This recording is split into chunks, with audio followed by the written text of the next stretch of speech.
Madame Chafil en premier, à faire un premier, j'allais dire, première réaction par rapport à ce que vous avez entendu, puisque vous êtes 4C Maroc. Je sais que c'est un établissement qui fait d'excellentes choses en matière de lutte contre le changement climatique. Et je sais aussi que l'APC, je pense, en fait partie du conseil d'administration, si ma mémoire est bonne.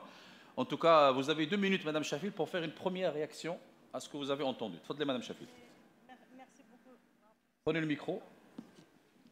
Merci beaucoup, Sifikrat.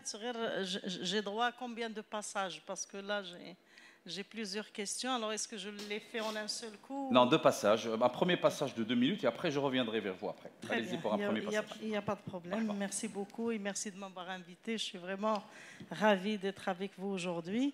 Ma première question va à l'Omran concernant les espaces verts. Alors, on sait qu'aujourd'hui, dans le nouveau modèle de développement, on préconise 10 mètres carrés d'espace vert dans tous les projets. Où est-ce qu'on en est à l'Omran? Parce que les citoyens marocains aujourd'hui se plaignent que, et même à voir nos villes, en fait, des fois, il n'y a aucun arbre, des blocs et des blocs et des blocs et des blocs successifs de bâtiments.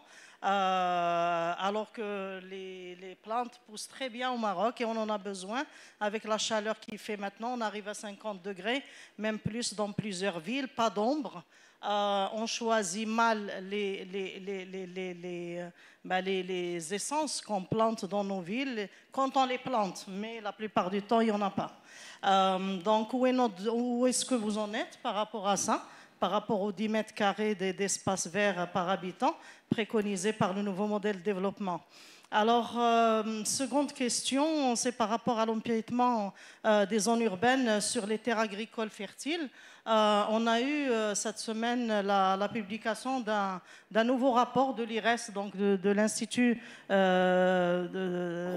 Royal des études stratégiques, voilà, merci, et donc qui a tiré la sonnette d'alarme justement sur cette problématique de la pénurie d'eau, de l'insécurité alimentaire, etc., et qui a pointé également donc tout ce qui est empiètement donc de l'urbain sur les terres agricoles fertiles. Je crois qu'il faut qu'on pense aux générations marocaines futures et qu'il faut leur laisser à elles aussi des terres à planter. Et donc, je me demandais, parce que quand on regarde malheureusement les villes nouvelles, elles sont toutes implantées dans des zones qui étaient agricoles, très fertiles au Maroc, que ce soit Tamsna, Tamansourt, etc. Est-ce qu'il ne serait pas utile aujourd'hui de faire une cartographie des zones aptes à l'urbanisation, mais une cartographie d'un autre type, c'est-à-dire pour voir justement quelles sont maintenant les terres à éviter, mais les terrains à urbaniser, mais les terrains à éviter absolument, parce que tous les scientifiques commencent à tirer la sonnette d'alarme aujourd'hui par rapport à cette question. Et donc, toujours par rapport aux villes nouvelles, en fait, moi, je prends comme exemple la ville de Tamsna, peut-être que je connais le plus. Les citoyens se plaignent qu'il n'y ait pas jusqu'à ce jour d'infrastructures publiques, de transport, etc.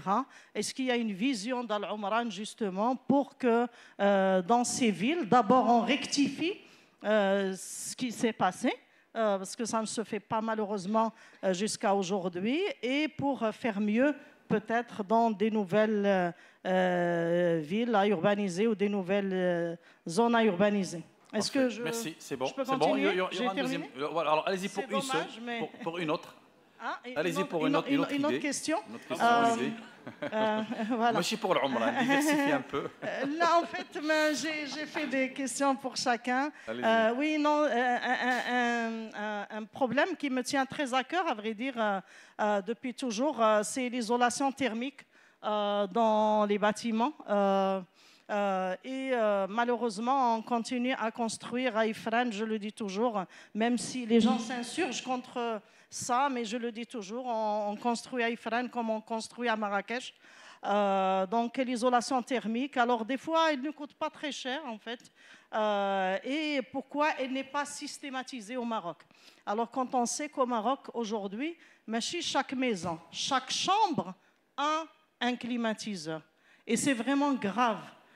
Il n'y a qu'à voir les façades à Marrakech avec les climatiseurs rouillés qui enlaidissent les façades, pas seulement à Marrakech, mais également dans d'autres villes du Maroc. Alors, est-ce qu'il ne serait pas temps que l'isolation thermique ne soit plus un choix, mais une obligation?